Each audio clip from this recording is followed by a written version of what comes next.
December 7th, 1943.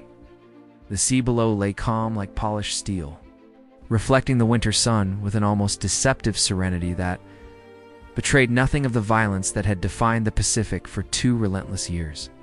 8 American SBD Dauntless dive bombers droned steadily through the pale morning sky, engines vibrating through the cockpits like the pulse of men who had forgotten what silence felt like. Their crews were young, some barely 20, many already hardened beyond their age by things they would never speak of again. The war had matured them faster than time ever could. They flew not toward a clear objective this day, but back from a strike run-off Bougainville routine operation, or so the briefing had claimed. Yet the Pacific had a way of twisting routine into nightmare without warning. They were unaware that death, curious and proud, was about to fly beside them. The pilot leading that formation, Lieutenant Ernest Red Harmon, scanned the sky with trained suspicion. The Dauntless was sturdy but slow compared to the Japanese Zero, a fact burned into the memory of every man who had flown against the Empire. The dive bombers had already released their payloads hours earlier, smashing supply barges hidden in tangled mangrove shallows. Nothing unusual had occurred. No dogfights. No radar contacts. Just a clean sortie, yet war-bred paranoia like rot. Red felt it's an invisible presence, as though something watched them from beyond sight. The others felt it too, though none spoke. They were men accustomed to omens. The war taught you to listen to your instincts, for logic died quickly out here. Then it happened. From the bright haze to their right appeared a single aircraft, cutting through cloud like a blade. A Mitsubishi A6M0, Japan's most feared predator, closing fast. But it was not attacking. It pulled alongside with elegance, its pearly paint glimmering, red Hinomaru circles vivid as open wounds against the sky. The Zero flew parallel, wings steady, not firing, not diving, just watching. The American gunners gripped their triggers, unsure whether to shoot. The pilot within that cockpit was close enough they could see his scarf flutter in his gloved, and resting calmly on the stick. A moment that felt unreal. A lone hunter shadowing 8 vulnerable bombers like a ghost. He was young, 21 at most. His name, though unknown to the Americans that day, was Sub-Lieutenant Hiroshi Fujita of the Imperial Japanese Navy Air Service. A skilled aviator trained in the rigorous pre-war tradition, born to a fisherman in Kyushu, molded into a weapon by a nation driven to conquer or die. Hiroshi had launched that morning from the Rabaul stronghold, unaware the Americans he approached had just helped weaken the very supply chain keeping his comrades alive. He had been patrolling alone. Most Zeros flew in pairs, but Rabaul's air group was thinning attrition. Malaria, starvation, and fuel shortages eroded Japan like rust. Few outsiders knew that by late 1943, Japanese forward bases were running so low on aviation fuel that pilots often trained in the air with engines idle, gliding to conserve what they could. Some would taxi on bicycles to spare gasoline for combat sorties. Hiroshi had flown out knowing he might not have enough fuel to return if forced into prolonged battle. Yet warriors were not expected to return. Glory mattered more than survival. Red Harmon watched the Zero nervously, knowing one squeeze of its pilot's trigger could shred a Dauntless in seconds. But the Zero did nothing. It simply held formation, as though curious, perhaps even admiring. Some American gunners later recalled the Japanese pilot raised a hand, a quick salute. The gesture felt haunting, surreal, like a whisper between enemies who understood each other more than their nations ever would. For a brief moment, war paused. Humanity flickered, but humanity in war is fragile, and fate favors tragedy. The formation continued, engines drumming like war drums across the sky, the Zero still gliding beside them. Then someone no one later could agree, Hoot tightened his grip, nerves snapping under the weight of fear. A gunner in the rear of the 3rd Dauntless jerked and fired a short burst. Tracers stitched the air, red sparks floating like fireflies of death. The Zero flinched. The moment shattered, Hiroshi reacted instantly, instinct overpowering courtesy. He rolled hard, engines screaming as he climbed and arced behind them. The Americans scattered.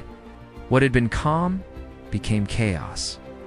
Red shouted orders over radio static, his voice strained. Break! Break now! 8 bombers, vulnerable and heavy with returning fatigue, banked desperately. SBDs were dive-bombing machines, not dogfighters. Against a Zero, they were lumbering oxen taunted by a tiger. Yet Hiroshi hesitated. He had flown alongside them long enough to sense something strange no fighter escort. Only bombers worn and dirty from hours of flight. Easy prey. Yet something deeper tugged at him. Perhaps conscience. Perhaps arrogance.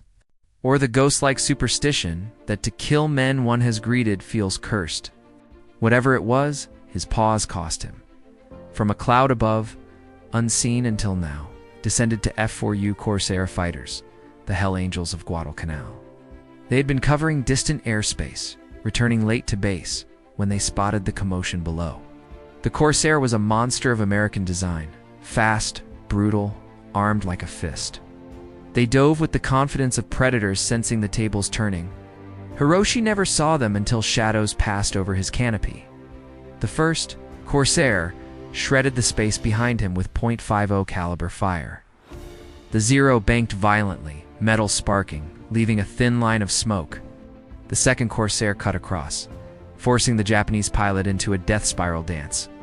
8 dauntless crews watched the sky erupt once calm, now a violent ballet of survival. War's beauty and horror intertwined. Hiroshi fought with skill born of desperation. Looping, diving, turning inside the heavier American fighters, he clipped the tail of one Corsair, sending it wobbling. The pilot recovered, cursing as he pulled away. Hiroshi knew he could not outrun them. Fuel was low. Reinforcements non-existent. He was truly alone. But honor bound him to fight. Japan taught its aviators that capture was worse than death, surrender inconceivable. Bushido lived in their veins like fire. Below them lay the Pacific, vast and indifferent. Men who survived crashes here often died anyways. Sharks, hypothermia, drowning, madness. The ocean was as much an enemy as any plane. Hiroshi made a final decision. Instead of fleeing, he aimed directly toward the bomber formation again. If he must die, he would take one with him. Red saw the Zero streaking straight toward his wing. He braced. His gunner opened fire. Tracers ripped through the air. Some finding their Mark I bullet tore through Hiroshi's fuselage, another through his shoulder. Blood speckled the cockpit windshield. Pain flared hot and disorienting, but his grip did not loosen. He pressed forward with the fury of a cornered soul. Then a Corsair cut across, firing a devastating burst. The Zero shuddered, engines spitting flames. Hiroshi's aircraft fell into a burning spin toward the sea. The Americans watched, helpless, as the plane tumbled. In those final seconds, through cracked glass and smoke, Hiroshi saw the enemy bombers shrinking above him like fading dreams. He imagined his father's boat rocking on Kyushu waters, the smell of fish and tides before the war tore life apart. His sister, who used to bring him rice balls wrapped in seaweed when he studied maps by lantern light. The world turned black as he crashed violently into the ocean. Silence followed. Not relief, something heavier. Red Harmon exhaled, not triumphant, but shaken. He could not forget the moment the Zero flew beside them peacefully, almost friendly. Some swore they saw the Japanese pilot smile. Whether memory or guilt invents kindness is uncertain. But that image haunted Red long after war ended. Yet what no one in that formation knew was how deeply this small encounter mirrored a larger truth hidden from most history books. The Pacific Theater was not merely steel and fire, it was espionage. Coded transmissions, starvation, stalking entire divisions, secret weapon tests on remote atolls, and psychological warfare fought in shadows as fiercely as on battlefields. Behind the scenes, cryptographers worked night and day breaking Japanese. Naval ciphers under programs so classified that many operators died without ever receiving recognition. The Americans had already cracked the JN-25 code months before this encounter, allowing them to anticipate enemy convoys and ambush their fleets. Hiroshi never knew his missions were often doomed before takeoff. His flight paths predicted by men who never saw a cockpit. Japan suspected but could not prove it. Their counterintelligence division launched covert operations to mislead American intercepts false radio chatter. Ghost fleets transmitting fake signals. Entire squadrons took off empty just to fool Allied reconnaissance. Meanwhile, American submarines lurked like sharks beneath the sea, cutting Japan's shipping arteries one torpedo at a time. Merchant ships burned with rice still in their holds, starving soldiers in distant islands. Hiroshi's rabble air group flew often without adequate food. Pilots ate half-rotten fish, moldy rice. Dysentery was as lethal as bullets. On the American side, psychological toll grew quietly like infection. Pilots who shot down enemy planes sometimes vomited afterward, shaking uncontrollably, haunted by faces they barely glimpsed through gun sights. Some kept small notebooks sketching opponents' markings, wondering who they killed, whether he had a family. These entries were later found hidden in footlockers, never spoken aloud. War demanded mask fear hidden beneath bravado, trauma beneath humor. A man could scream only inside his own skull. Red Harmon returned to base that evening. Debriefing was routine, clinical. He mentioned the zero flying parallel, unsure how to classify such strangeness. Intelligence officers listened, but did not record it formally. Too human, too anecdotal. But that image burned into Red's consciousness for life, a nominee and friend in one moment, predator and companion. He later admitted in a private letter that he sometimes dreamed of that Japanese pilot falling into cold water, lone and bleeding. Red wondered whether he deserved such death, or whether both were victims of governments playing God with youth. But Hiroshi did not die instantly. His plane sank, but he escaped the cockpit, rising to the shimmering surface, coughing blood. Oil spread around him like ink. He clung to debris, salt burning his wounds. No rescue would come. Japanese submarines avoided surfacing during daylight. American ships, even if they had seen him, would not risk it. Capture was survival but also shame. For hours he floated, delirious, hallucinating. He recited prayers to Amaterasu, the sun goddess, asking forgiveness for failure. A school of sharks circled but did not attack the ocean, saved him temporarily, only to torment longer. When night fell, Hiroshi drifted into unconsciousness, then awoke aboard something solid. A coconut shell torch burned beside silhouettes. He had washed ashore on a remote island, inhabited not by soldiers, but by indigenous tribes, untouched by modern war. They fed him taro and sweet water. They treated his wounds with herbal salves. They did not understand the machine he flew, nor the empire he served. He stayed hidden there for months, unable to return to Rabaul, forgotten by war. Some tribal cultures believed men who fell from the sky carried spirits. They revered him, though he felt unworthy. At night he stared at stars, thinking of the Americans he flew beside without hate, only fate. Meanwhile, battles raged elsewhere, Saipan, the Philippine Sea. Entire air wings vanished in hours. The world shifted rapidly. But on that quiet island, Hiroshi carried a war within himself that history never recorded. Back at Red's base, intelligence officers quietly examined the encounter, curious how a Zero approached without attacking. Unbeknownst to the pilots, the Allies were studying Japanese morale through intercepted messages. Reports indicated some Zero pilots were growing reluctant to engage hopeless battles, especially when outnumbered.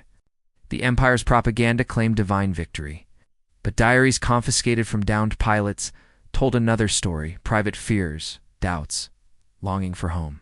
These were translated secretly by naval intelligence and never released to public archives until decades later. Soldiers rarely confessed fear openly, but ink does not lie. America used such knowledge strategically. Leaflets were dropped over enemy airfields, written in respectful tone, urging surrender, offering medical care. Most pilots burned them unread, but some kept them folded in pockets, hidden like forbidden thoughts.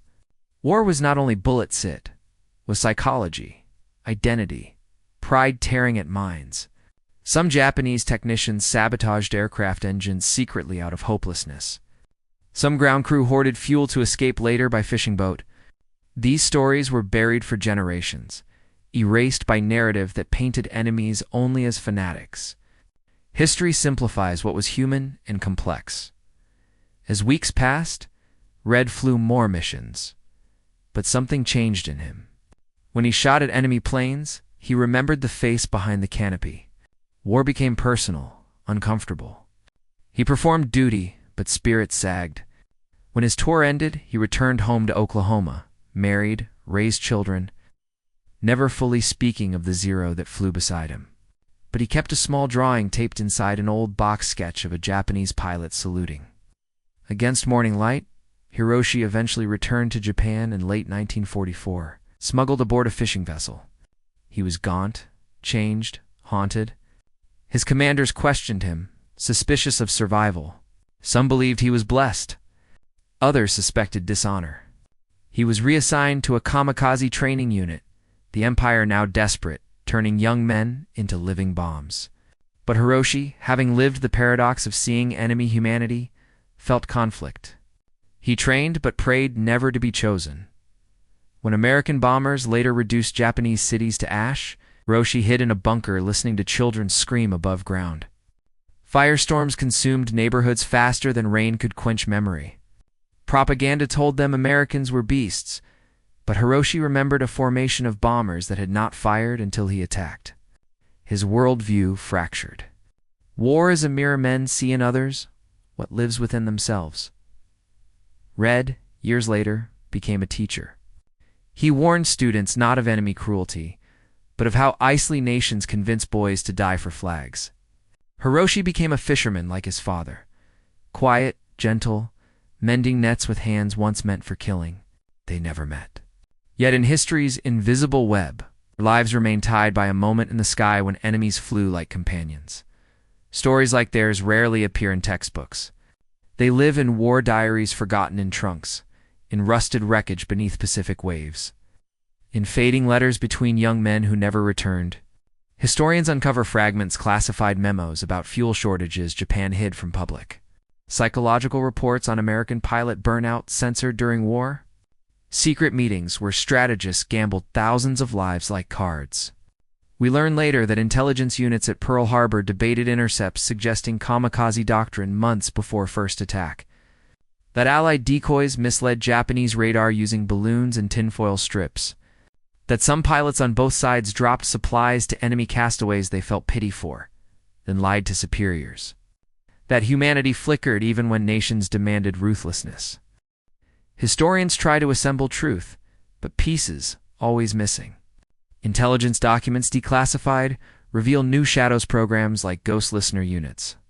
Stationed on isolated islands to intercept Japanese transmissions, agents disguised as fishermen gathering information behind enemy lines. American scientists studying Zero wreckage secretly on Hawaii to develop tactics that later saved thousands. Little known is the fact that Japanese engineers also captured an intact B-17 bomber early in war and studied it extensively, attempting to reverse engineer systems. Both sides learned from each other, even while killing each other. This story, though about one encounter, reflects war's deeper paradox. Men followed orders crafted by leaders who never saw cockpit frost or smelled burning oil. Soldiers fought because duty demanded it, not always because hatred lived in them. If Red and Hiroshi had met without uniforms, they might have shared rice and coffee on a dock. But history wrote otherwise. The ocean where Hiroshi fell remains quiet today. Waves lapping over aluminum bones of forgotten aircraft. Divers sometimes find remains of Zeros, coral blooming through cockpits like nature reclaiming metal. Some discover dog tags still readable. Families weep decades later for men they never knew, but still love.